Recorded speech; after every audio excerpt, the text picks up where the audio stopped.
Hello and welcome. Today we're at Legoland Windsor and we're about to say goodbye to the Halloween special Brick or Treat event for the 2022 season. Now we're going to have a final look at some of the models and then check out the pumpkins at last. Telling some bad jokes. It's taken all playlists to finally get there. Now with regards to the playlist and all the videos that are before this, they are available in the Legoland Windsor 2022 playlist for everything for the Brick or Treat event, along with the videos from the summer. What's a vampire's favorite type of boat? Is that the blood vessel? Yes, she ain't. Granda, over here. What was the witch's favorite subject? So there we go. So that is the pumpkins telling bad jokes all day, and that is actually an empty queue line to the shop. Now this is coming right to the end of the day. It's only a couple of minutes to 4 o'clock. The ride shut at 4. The shop shuts at 5. Now, if you had seen the last video that I did from the summer, the queue was out of the door and it took nearly 40 minutes just to get out the car park. This time round, we actually ended up taking a completely different way out the car park and then a completely different way home. So it was one of those days today where sort of not everything went to plan, but it was still quite a good adventure at the same time. So we're now going to make our way over to the truck. I'm going to walk you all the way from the actual, obviously you can see there, that's the actual park entrance / exit. We can see the bits and pieces that are to come for the upcoming event. So they are still currently doing their fireworks spectacular. They got a brick week, which is an interesting thing, so I need to look into some more information with regards to that, and then you can now book your tickets for the Christmas event as well. I have done the Christmas event once. It'll be very, very interesting to see what it's like and how much the park is open this time round, and if they've added in all of the extra sort of building tents and things like that, and all the Christmas trees. So I will try and get back to here for Christmas. If not, then it is what it is, and we'll just see what happens. But hopefully I can. But we are now making our way back to the actual where I parked. I always park right at the start just because it's easier. Just I can't be bothered to try and get as close to the gates as possible. It is now 3:56.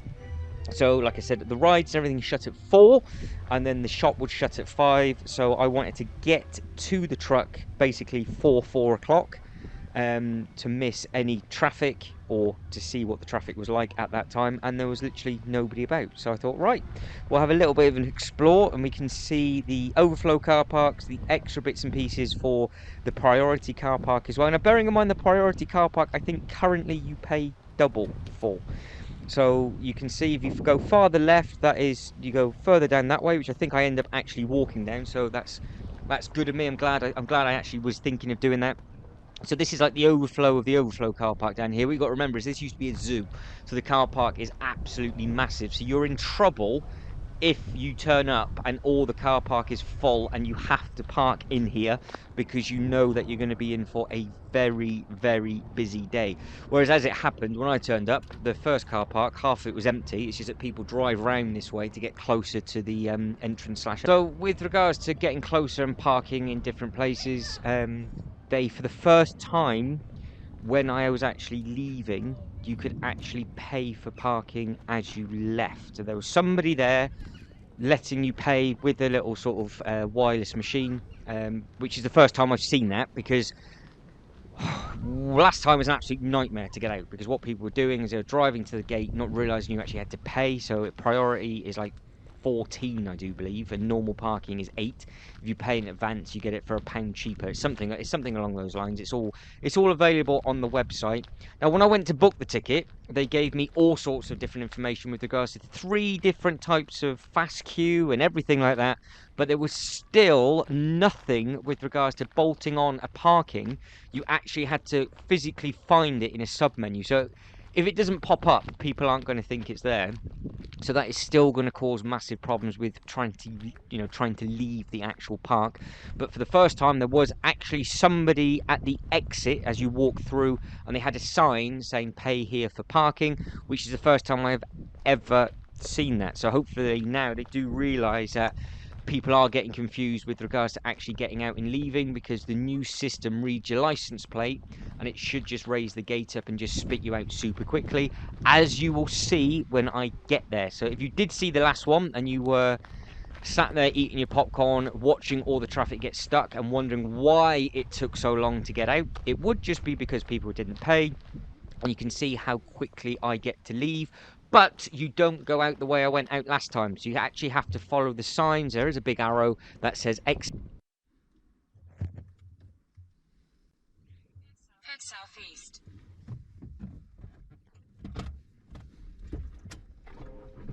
This route avoids a crash on the A417 near Cheltenham.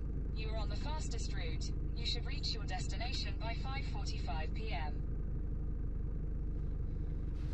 That's disgusting. There we go. So that was absolutely disgusting. So as always, every time I turn the sat nav on, it always gives me some horrible information with regards to how long it's going to take to get back. So it was another long drive home. I was hoping, because the only thing about the park shutting at 4 would be that we missed the traffic. We didn't, but it doesn't matter. It was still worth it. So like I said, we are going to come out a completely different way. So you can see the big blue sign that says exit with an arrow to turn left. Both of these lanes are open to turn left. Keep your eyeballs peeled on one of the cars. Not going to say which car it is, but it's not that difficult. It is that car just there to the left hand side. For some reason started to drive down the wrong way and then ended up spinning back round and coming back down again. There is multiple signs that say exit. Bearing in mind it is still open for you to drive up that way. It's just that they keep changing it from time to time. So it is a bit of a maze to get out this way, though. I have done this way once or twice before, but this bit here, usually you go up and through that car park, but they'd actually cut that bit off and then you're coming through this car park instead. So this bit's a little bit new to me. So we're driving through car park C for, I think, possibly the first time. Usually I go through D and then you cut up and zigzag through, but we are now basically driving back up to where the gates were and how we were walking back out. But you can see all these cones get put out probably after halfway through the day, I would imagine. So it's one of those where they time it right, so they know when people are going to start leaving. Take the next right towards Cheetah Hill, then turn left onto Cheetah So we're looking for Cheetah Hill. So you can wonder why it's called Cheetah Hill, because it used to be a zoo. So if you were here before, if you were here beforehand and you've been here before this was a Legoland and you actually did manage to see this as a zoo, please let everybody know in the comments below what it was like, because I've not been able to really see any old footage. I really should do some old research on it and just see what I can actually find. Right, so now we are going through the exit bit. So this, again, took a good 40 plus minutes last time just to get out. And that was only to drive the opposite way, which was super short. I'm the only person getting through, and just look how quick, simple and easy this is. So don't need a ticket, don't need anything. Done. There you go. Read your license plate. It says thank you very much with your license plate read, and then we come out. But you can see with the taxis and the cars that are coming up, that's why it's still quite important to make sure that you drive the right way. And again, the differences on this time is that you have 2 lanes up, 1 lane down, like you do in the morning, and they hadn't moved the cones over for the evening because there's absolutely no need, because obviously people leave so heavily staggered over the day that you don't need to have the 2 lanes open. Now, I don't think I caught it, but as we get down to the bottom, the hotel itself was heavily under reconstruction after their big fire that they had, but they had sort of made it, they had covered it over with scaffolding with more theming, and it looked like you had a different walkway through, but the pickup and collection point was actually in the main car park this time, rather than this sort of the horseshoe round that you would have had outside the front of the hotel. So if you are staying at the hotel, you can't currently sort of drop off, get your luggage out in front of the hotel doors, because that is now all blocked off with the scaffolding. You have to go in and through the actual main car park. So that's just something to think about for the next couple of, I would imagine, for the next couple of weeks and months. I can't imagine getting it all fixed before Christmas, but we will try and do our best to keep it updated, and hopefully if anybody has stayed there, let us know in the comments below what it's like. So this is the roundabout, the hotel to the right. I can see it, but obviously the camera can't. There's a lot of different bits and pieces. Now, I was going to go into the car park and cross over and have a look, but the car park itself was just full, so I just didn't do it in the end. 200 yards at the roundabout, take the second exit onto Wingfield Road B302. So she's now taking us a completely different way home as well, because normally we get to this roundabout and turn left. So we've now got a full, complete drive for the next sort of 20 minutes until we hit the motorway, and then I just turn the camera off. So if you want to stay with it and you want to see all the traffic on this a beautiful Thursday evening, you can stay with us, and I will go through all of the videos that have already been uploaded within this playlist. I'll try and go quiet when she speaks, but I might speak over at the same time, because I don't even know what, because I don't know when she's gonna. I don't know when she's going to talk. She gets very grumpy and very angry very, very quickly. So, right, with regards to the actual Brick or Treat event, in the comments below, let us know what you think and let us know your thoughts. Like I said at the start of this video, every single video is available in the Legoland Windsor 2022 playlist. So what I've done is they are all from top to bottom. It'll be in reverse order. So this will be the one at the top, and then you can come all the way down and you go in through the summer. So each playlist, the newest video will be located at the top, but I have put every single visit to Legoland Windsor in the 2022 year in the same playlist, just so it's a little bit easier to see. So the first video we start off with is the Spooktacular video, which is the Brick Street. So that's their brand new area for 2022. So if you've not caught it and you are still listening, at the end of this video, if you can bear with it for the next little bit, and you've not caught that video, that is their main Halloween attraction. So the plan of attack with regards to that was very much a case of, I wanted to film the entrance. I wanted to film all the little bits and pieces they had at the top. The second video then should have been the walkway and the zigzag from the top down to that part of the park, which would have been the closest way through. And then the third video would have been the actual Spooktacular video. As it happened, most of the park was actually shut in the morning with regards to getting down. Even at about 10:15 in the morning, the hill train hadn't yet quite opened, and the walkway down past the Viking River Splash was closed all day. Now that would have been the quickest way down to this new Brick Street. Apparently they were doing some work on the Viking River Splash, but the only thing I can think of for that path being closed is that they might have cranes and things there to get the bits and pieces out. So you're now going a completely different way home. So we're on a full-blown adventure now. So the first video, I get a little bit confused. Well, the first video is the Spooktacular Brick Street. Now, staying on that for a second, that was basically where the main clump of Halloween theming was. You had all of the pumpkins and everything in there. It was where the Enchanted Forest always is. Now, if you have seen that video, you might have spotted that they've actually laid a load of new tarmac and everything down for the footpaths that they put in where the old play area used to be, because that was just all sort of wood chips. So the last time I walked through that Enchanted Forest, when there was nobody there and there was nothing in it, I did wonder what that extended area would be. And now they have put this extra zigzag in, so I would potentially imagine that they will be using this space a lot more, because after I upload that video and I was saying, oh, you've got the cut through where the flags are, I would think that that would still be there. Well, that is the main bit where you can just walk through the Enchanted Forest, so it saves you then walking around the tarmac and the footpath. You can just cut through. It would be nice if maybe they put some benches there. So over in the summer periods and the winter as well, if you just wanted to get away and just have like a little picnic area, you could just have some sort of pub style benches with some Lego flags over the top, or even a permanent shelter like they've got over in Dubai, because they have some of those where they've got like the big circular or rectangular shaded things, and they are very, very effective. And what they could do is obviously they could use it as a permanent feature, because it then means when it's bad weather, especially like over in October, all the members of staff will be covered, or the little ones will be covered when they're getting all their sweets and things. And if they are going to use it as a permanent thing all year round for people to get some shade and everything, I think it would be a worthy investment from the Merlin group to put some shelter over that way, because even where those tents are, where they're giving away the sweets, there's no shelter from the trees, because obviously it used to be part of the play area, so there's nothing above them, obviously, for the health and safety aspect. So it'd be very interesting to see how that develops over the next year, and what they're going to be doing before the actual summer holidays as well, because it'll be it's a very, very good space, but hopefully they use it nicely. But that is all in that Spooktacular Brick Street video, which is the first video that I uploaded. The second video then is just the entrance, to see if there's anything new, and they had added in the 3 pumpkins, which is the ones that we saw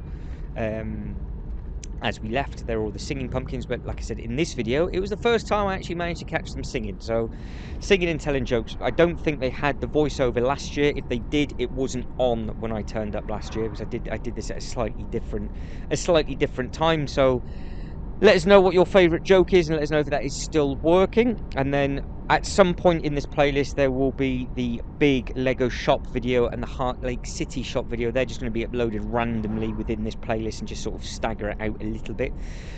From there we then find the actual way to get to this new attraction that I've been talking about, but because the paths and everything were closed and the hill train wasn't open at that point, we then end up walking the longest way round possible to cut through the mini land, cut all the way down through the pirate bit, past the Ninjago, cut through, and then we get to the start of the attraction to find that this attraction is actually closed and it was only open for a 2-hour period.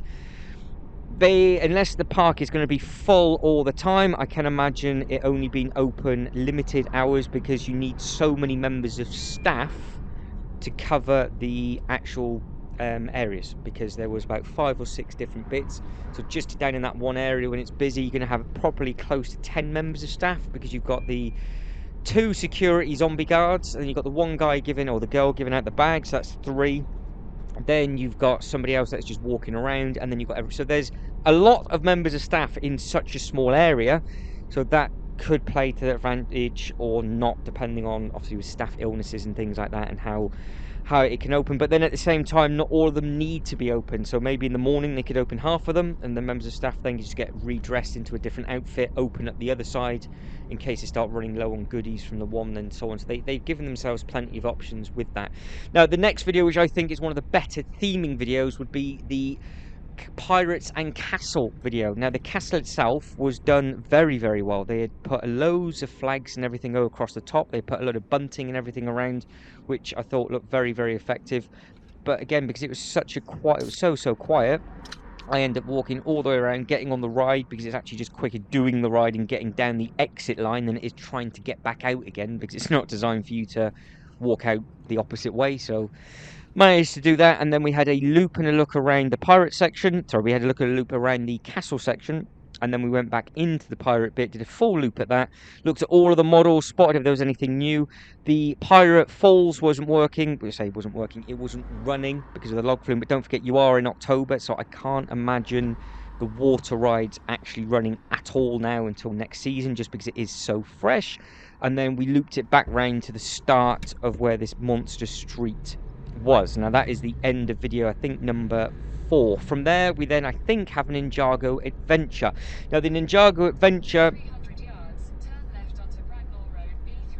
the Ninjago adventure is very much a case of, it was a Ninjago video with the adventure section put in. Now the Ninjago video, or the Ninjago section should I say, we had a look at all the models as normal. We had a look at the speed and reaction wall. We had a look at the rock climbing wall. We also then had a look inside the shop to see if there's any new stock, which I do believe there was. And that is a shop and a store where you can buy now and pay later as well, which I've said in multiple videos. It's very, very worth doing because of the fact that you can just buy the sets and then you can collect them at the end of the day. Then you don't have to queue up and have all the hustle and bustle of just waiting. Whereas clearly at the end of 2 day, there was just nobody. There was nobody really there, so that wasn't too bad. And then we walked around the adventure section. There were everything on the left hand side was open, so as you come in and go over the train was working. Then all the little rides on the left hand side, they were going, so you had the Nomad one that was spinning around nicely. You also then had, I think it's the Desert Chasers, which is the horse racy one. Sorry, yeah, it is the horse racy one. That was the horse swing, that's the word. That was spinning around nicely. But the actual main part of the park was all completely closed off. The laser shooter bit was closed, which sometimes it is, which is fair enough. But then the bit beside it where they had the bouncers was closed off. Then all the PlayStation bits were also shut off, and there was just one member of staff there with a pay to play. So it looked a little bit lost and lonely, and there was no Halloween theming in either of those sections. But I have said this in all the other videos, but I failed to say it in this one. I think what they had done is that they grouped the Halloween bits in certain sections of the park. So just where you've got the entrance to the Ninjago and the entrance to the adventure, if you carried on walking in a straight line and got to the bottom of the hill train, that is where the decorative pieces are for the Halloween section within that. So if you had spotted those and you had done the hill train, I do believe the hill train actually was quite nicely themed with regards to the bits and pieces that were on the hill, and then you came down and then you had the bits and pieces at the bottom. I didn't manage to get on the hill train because that was the plan of attack for me, and it never happened, which is a little bit annoying, but it doesn't matter because I will want to come back at Christmas, so I will try and do that at Christmas. We then go into the French section. There was absolutely nothing in the French section that was different whatsoever, because I didn't mean to come across negative.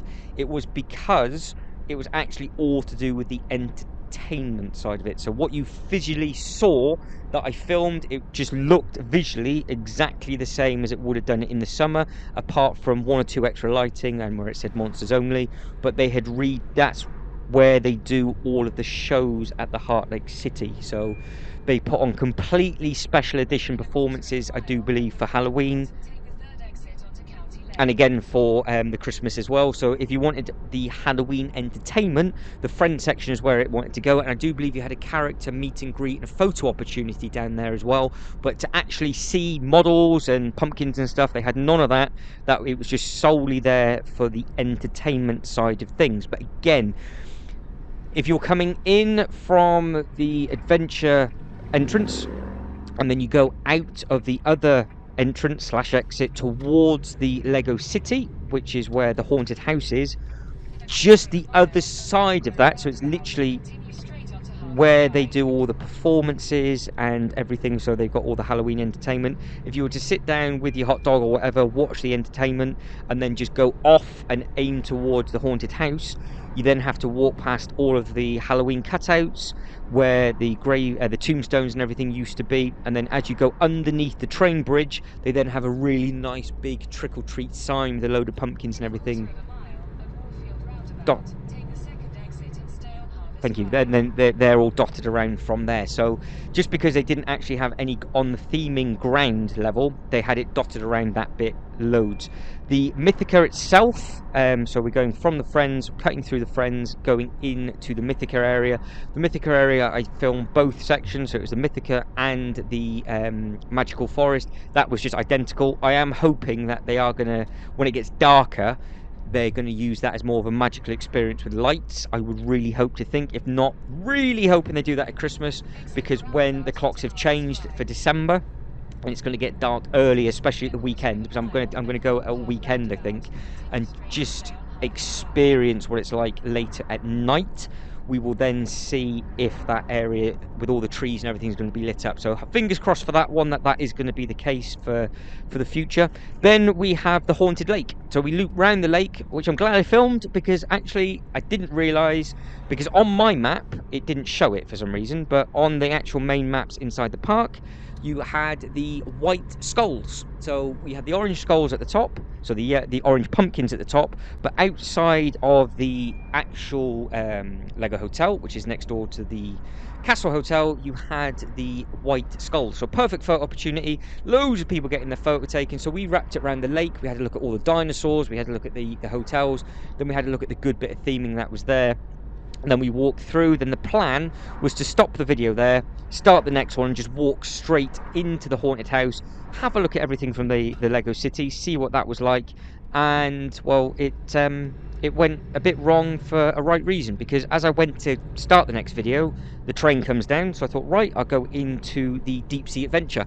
So the bonus video is our deep sea adventure, and I'm really glad it was a bonus video, because they had put a load of pumpkins in all the fish tanks, which I thought was, it's just such a nice touch when they do something so simple. So then what I wanted to do is, because I know they did it in Billund last year, that when you walk, because in Billund they have a walk-through attraction for their sort of big fish bit. We have a sat-down ride, so I thought, well, had they added in any of the pumpkins in the ride? They hadn't, but they had changed the video package that plays with regards to the ride, and I sat at a different part on the boat, so then we got to see some of the models that I've never been able to film before. So that was a very successful bonus video, so I'm happy about that one. Then the next bit was filming all around the haunted house, and I was going to film all around the Lego City, but it became very, very clear very quickly that the whole Lego City was the same sort of bit that I've just said with regards to just outside the Heart Lake City, where you had the really big brick or treat sign with all the pumpkins and everything down, which is right beside the haunted house, which you can see very, very quickly. It looks really, really good. So that video is just a short one, but it's an effective one with regards to the theming and everything like that. And then from the haunted house, I do believe we then will go to the Imagination Centre. Now the Imagination Centre again was worth looking for, because in the Imagination Centre we had all the different bits that have been added. There was actually a pumpkin patch challenge, building challenge on the inside by the blue Bugatti, which I still am convinced that I didn't see anything to do with regards to that at all, which I think is such a shame, because hopefully they were still putting out the point of sale, the POS, and just letting people know that it was there. But it was the 6th when I did it, so you would have thought that would have been all by now. There's a little pumpkin patch on the outside, and so there was something visually to be able to see with regards to actual pumpkins and builder and the big plastic injection molds. But the biggest change to that section was the 4D cinema. So the 4D cinema had a new Monster Party type thing, which I did not get to see because I just didn't have time. So I've said this in that video. If you had been, and you are still watching this, then if you did manage to see that 4D cinema video, then obviously please do let me know in the comments below what it was like. Hopefully it will still be running over Christmas, and when it's not as mental, because obviously there's not going to be as much to film at Christmas, because I don't think all the park is open at Christmas.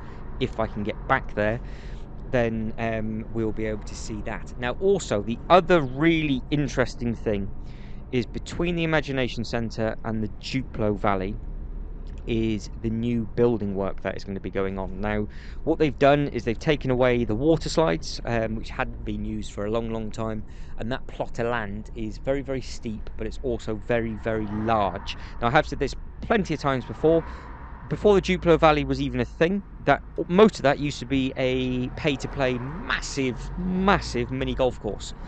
That is actually uploaded in one of the videos from last year, so if you are interested to see that, I can redo that and do like a history of the park type video, where I actually managed to get some content from years ago. I'm talking sort of maybe 2016, when it was open. And then they opened up the Duplo Valley, which is a massive addition to that. Then they added on the water park bit, which is where the golfing bit was. And then they've just recently added in this dino coaster, which is very, very successful. But behind the dino coaster is the land is no longer Duplo Valley, but it's sort of nothing, because you sort of cut through, you turn right basically to turn left, so you've got like an L shape.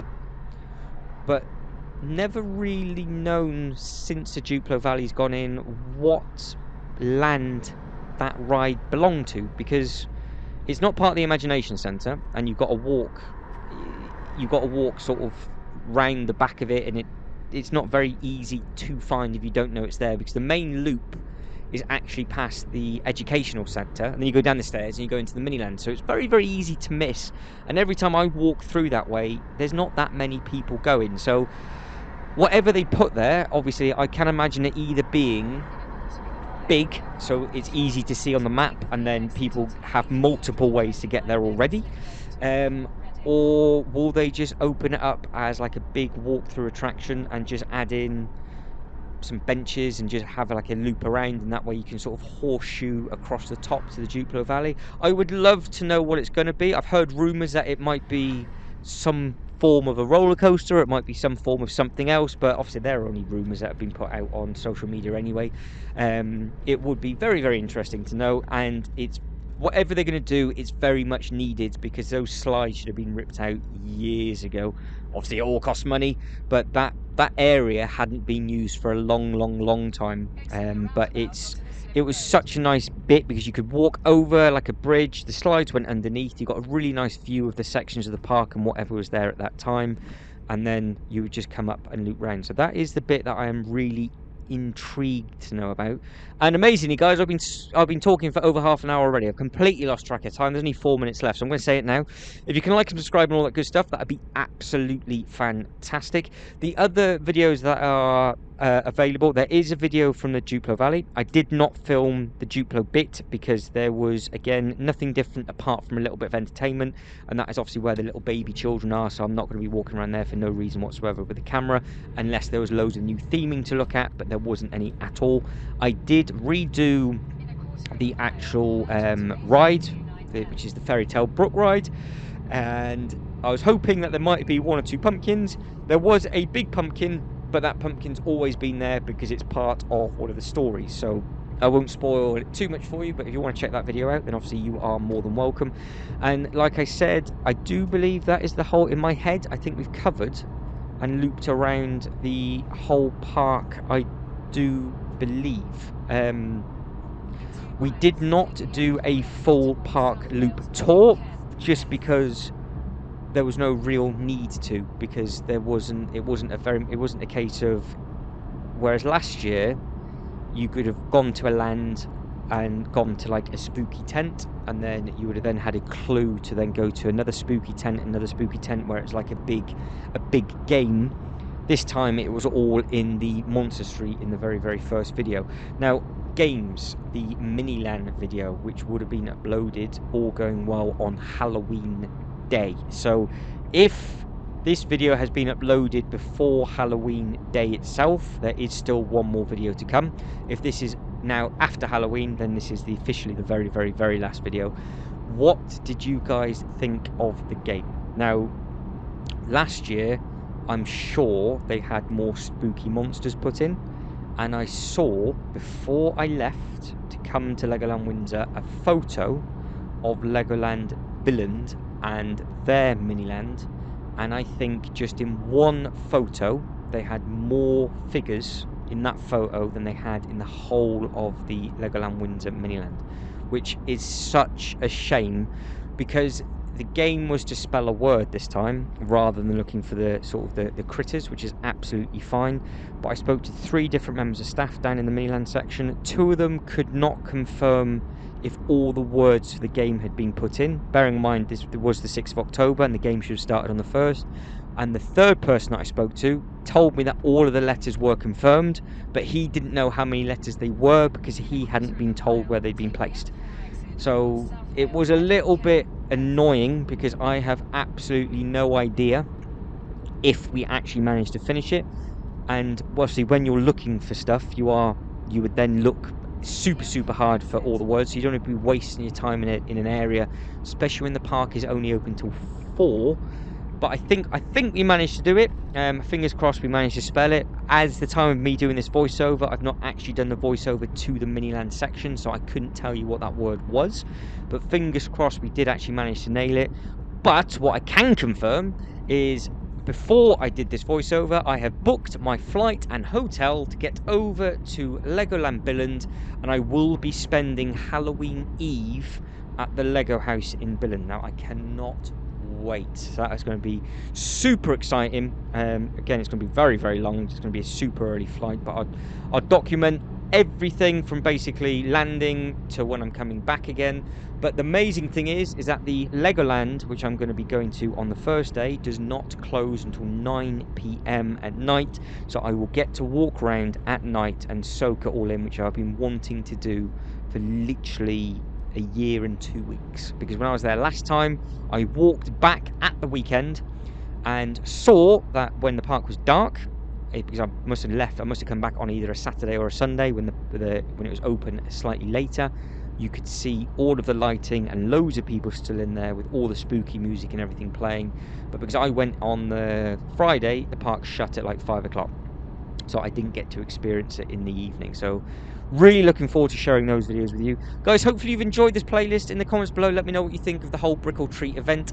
Let us know if you like this sort of round up video of just a random drive back home, and then me just sort of explaining what is in the playlist and what you've missed and everything like that, because I don't mind doing it. But if you don't like watching it, then there's no point me doing it. But that's it, completely run out of time. So that is officially the 2022 Brick or Treat Halloween event completely done. But guys, hopefully you've enjoyed it. Feedback in the comments below. But as always, thank you very much for watching. You guys take care, and I hope to catch you in the next one.